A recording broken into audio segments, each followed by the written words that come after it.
And you can just see what happens when our little puppies and the cleaning takes place. It all kind of, goes together. There's one drain in the barn for everything, and it goes right there into that one drain and out the side of the barn. Just another look at that drain. So to the right, Yeah, you're good. I'm good, thank you. To the right is all the dog kennels. So everything has to go, be sprayed and cleaned towards the drain so that it all goes out. There's another picture of cleaning the floors and drying the floors. Pictures of our, in this pole, and right when the pole hits the concrete, there's just no way to keep out the pathogens and it's just really hard to keep this floor clean and safe for our animals. This is our office and receiving area and everything area. No privacy for our shelter manager. She's our manager. She's our receiving staff. She really does an amazing job for us. And these are our cat condos, I like to call them, and because they can play in one area and then they go into another area and do their business. So it's like a little living space. They're pretty neat. This is our isolation closet. When an animal comes to us and has a contagious disease, we have to put them in that closet in a cage to keep them there for 14 days to try to either get rid of the disease, and if there's a dog or cat that come in that we don't know where it's from, or if there may be some question of what kind of disease it may have, they have to go in there for 14 days before they can be put into the larger population. So space is an issue for us in that we don't euthanize for space. Many other shelters sometimes euthanize for space so that they can take more in. Well, we don't do that. We never euthanize to make space for another one to come in. So we're very careful. We try to be very careful with what we receive because we don't want the population to be get whatever disease that dog or cat might have. And so there's that 14-day. And so when you call Animal Harbor and Amber says, we don't have space, it's because we have, all of our isolation kennels are full. And they haven't gone into the larger population yet. You understand? So there's some time lag when you come into the shelter. When a dog comes into the shelter, they have to be isolated before they can go to the population, and then we have more space to receive. Our new shelter, which I'll be talking about in just a minute, will give us more flexibility there. This room is an everything room. This is where the vets come and do their vetting.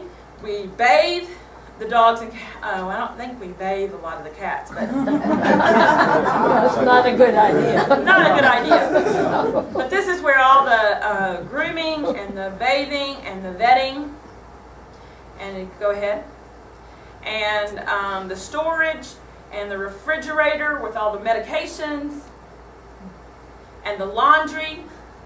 This is not a big room. It's a very small room. So we're very excited about getting into the new shelter so we have space.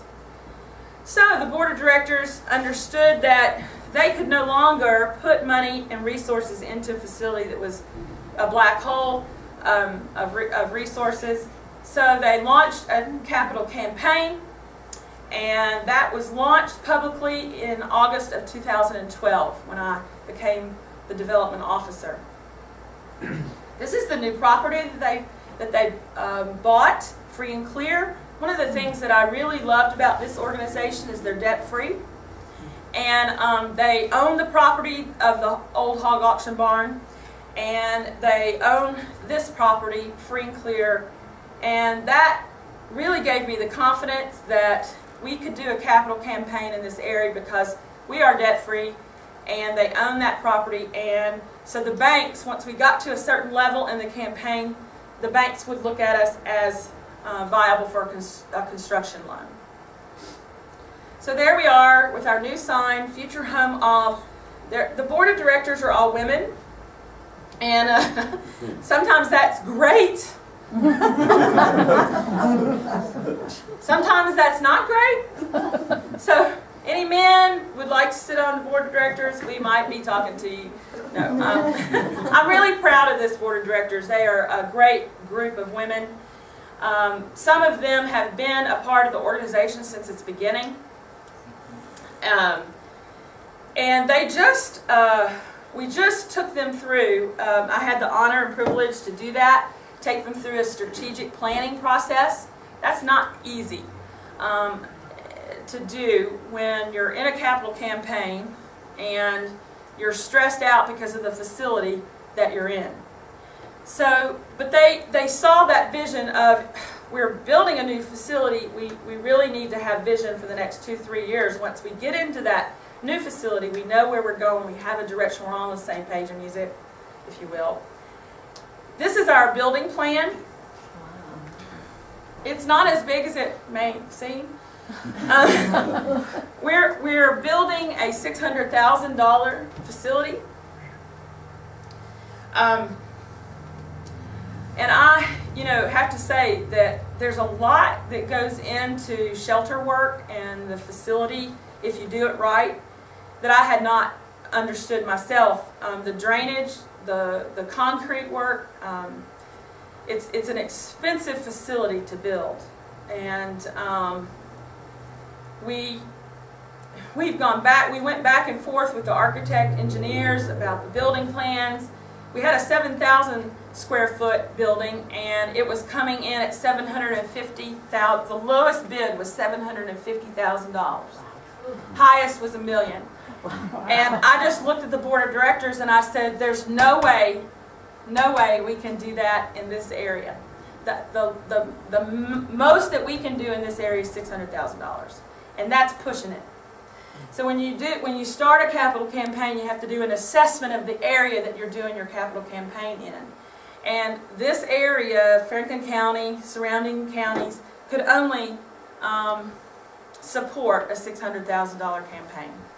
And so we had to go back to the drawing board. They had to redo the whole plans to get it down to 4,000 square feet. So that's what we're getting, is a 4,000 square foot building. That picture right there was taken yesterday. Wow. We have crossed over, we had the party for Paws last night, and we were at 441,000. Somebody gave us a $1,000 check last night at the party, so we're at 442,000 of the 600,000. So we only have, 158,000 more to go. Yes. There's great naming opportunities, and you can see the different levels there that you can give money to and name. In-kind giving opportunities. These are the things, the concrete's done. Well, the pad is. We still have concrete to do for the outside dog runs, so that could be an in-kind still. Plumbing and electrical. The subfloor plumbing has already been put in. Paving is a big issue. The shelter sign is a huge issue for us, and landscaping is a huge issue. I will say that the shelter sign, landscaping, and paving are not in that $600,000. This is a great and easy way that people can support Animal Harbor at igive.com. If you do Amazon online, if you shop at Amazon online, any of those stores that are with iGive, there's Staples and some large name bookstores. Anyway, those retailer names are not coming to my mind right now, but if you go to igive.com, you can, every purchase you make, a percentage goes to Animal Harbor. Our life preservers are our monthly givers, our regular givers that keep our doors open, that pay for our electric bill, our plumbing, our everything. These preservers keep us going from day to day, and we would invite you to become a life preserver. Our Kroger Care, if you shop at Kroger, you can buy from us online a $5 Kroger card, and you put money on that card. We get 4% of every time you purchase from that card. We get 4% back.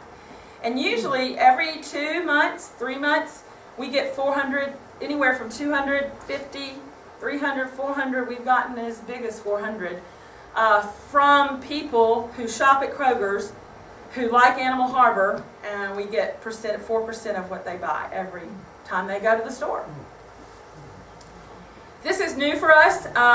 They did not have a planned giving program with Animal Harbor when I came on board, and so we have developed a planned giving program with Animal Harbor. And if you would like to leave a legacy when you pass away, Animal Harbor is willing and able and eager to have you leave a legacy with our organization. Memorials. One of the great things with our new shelter, I don't know if you know the James Walton family from Franklin County, but Susan and James Walton, he passed away last year, and $10,000 came in from his memorial, and they have named our lobby of the new shelter. Again, a picture of companion with the right animal.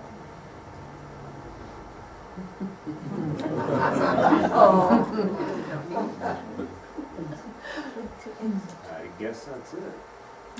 One of the things I will share with you before I end is our statistics. In 2013, we took in 477 total animals. 377 were canine and 100 were feline. We sent 226 canines on PetSmart's rescue wagon. We subsidized 335 spay and neuters in 2013. So there's a lot that Animal Harbor does. Right now, one of our board of directors, Susan Rupert, I twisted her arm to spend the time writing a grant to PetSmart's Charities has a target for cat population. That's what I said earlier is a huge problem in our area, and so she's writing a grant that is not focused just on low income, but focused on the fact that we have such an out of control cat population. So that's going to affect all of us in Franklin County, in Coffee County. That's going to be far-reaching because we can target pockets of the cat populations and try to at least put a dent in the situation. And we're very excited about that. The deadline is August the 1st on that grant.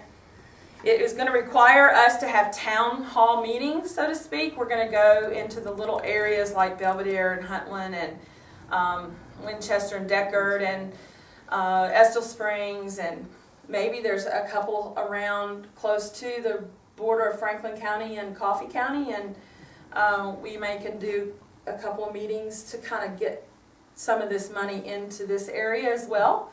That's an idea. Maybe if somebody had some information about that for me in terms of where maybe a cat population is that's kind of close to our county, we can have that meeting there and hopefully get some money into these counties to help the problem.